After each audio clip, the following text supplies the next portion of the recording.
And welcome into the final hour of Sports Night, presented by Baptist Sports Medicine here on 102.5 The Game. Willie Donick, Darren McFarland here with you from Wild Wing Cafe in Cool Springs. We're here every Monday night from 6 to 7. It is time for our Titan Player Show.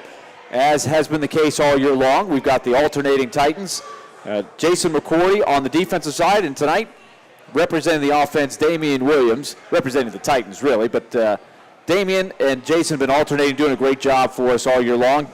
Damian is here tonight despite being less than 100%. People had to have watched the injury yesterday if they watched the Titans game. But, Damian, thanks for toughing it out and coming out here tonight. Of course. Wouldn't miss it for anything. Well, let's talk about the injury. It was a tough one. We had you on the show last week, and you were missing practice.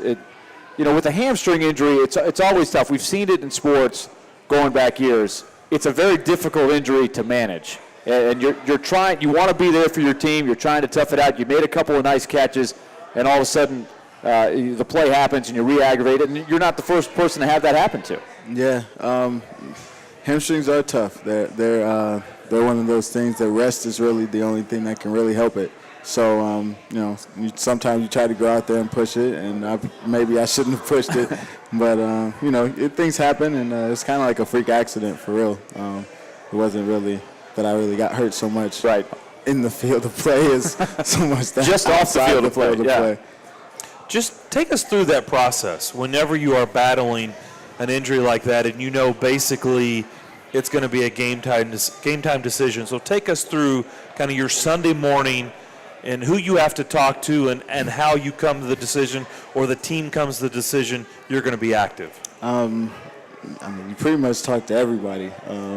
From the trainers to the head coach, your position coach as well. For me, I knew that there was a good chance that I would play.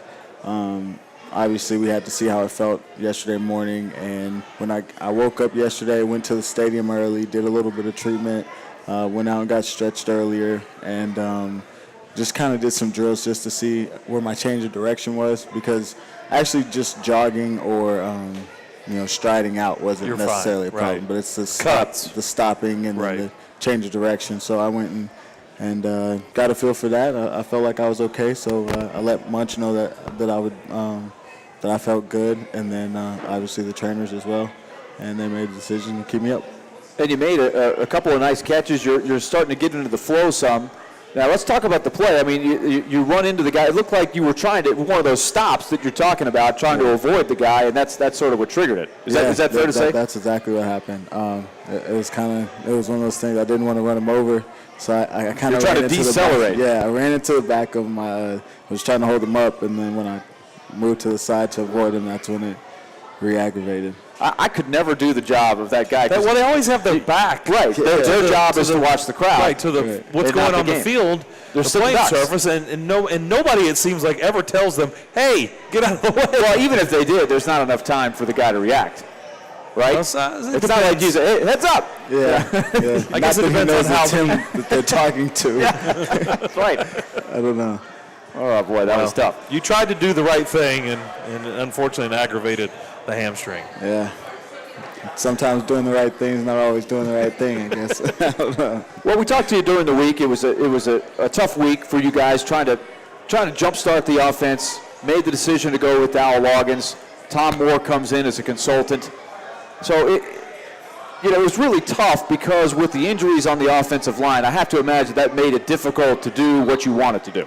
That definitely made it pretty difficult. But you know what? Even watching the film, I think that Dow did a great job putting the game plan together. I think we had a lot of plays out there. Obviously, there's always going to be a play or two that you want to call back or that you wish you hadn't called. But I think that, for the most part, I think Dow put together a great game plan, him and Coach Ragone, and I think that, we just didn't execute. I mean, there was plays out there. I mean, as a receiving core, I know we had several drops.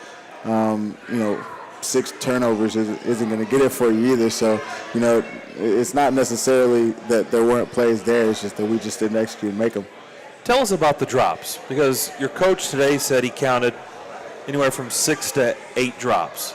It's not like you guys don't know how to catch the ball. You're at the highest level playing this game. Right. So How does that happen? I mean, in the course of a game where you continue to have a lot of drops?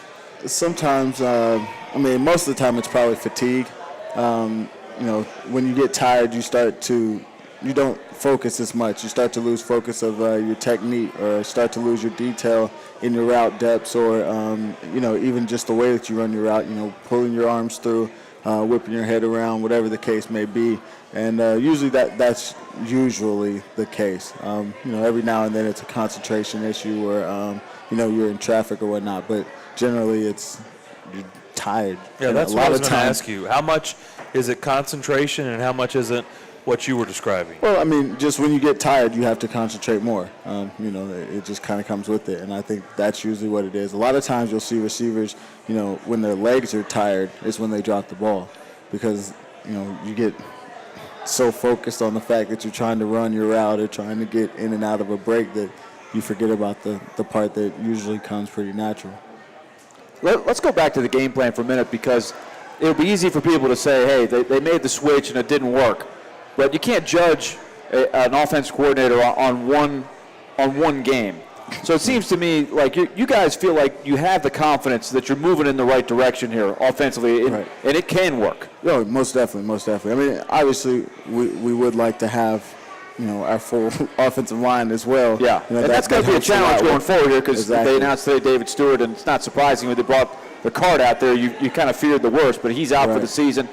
Not sure about Steve Hutchinson, but it looks like that's pretty significant. Those are two veterans right there that are tough to replace. Exactly. And then, even Michael Roos was we had banged Michael up, Roos too. banged up. We had, I think at one time, Fernando was playing the tackle. Now that was crazy right there. You just got to shuffle your guys the way you can. I think you can only keep up, seven? I think 7 offensive linemen for the game. And, yeah.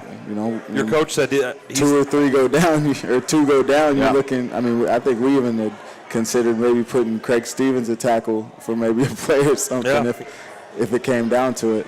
Well, he addressed that today and said that he cannot recall where anybody's carried 8 offensive linemen active. Because the question was, did you consider Byron Stingley activating him because of the numbers? Well, Munchak answered it right. One, you didn't know some of these things were going to happen. Right. But, when you're talking about moving the tight end over to play the offensive line, you've lost a lot of guys during the course of the game.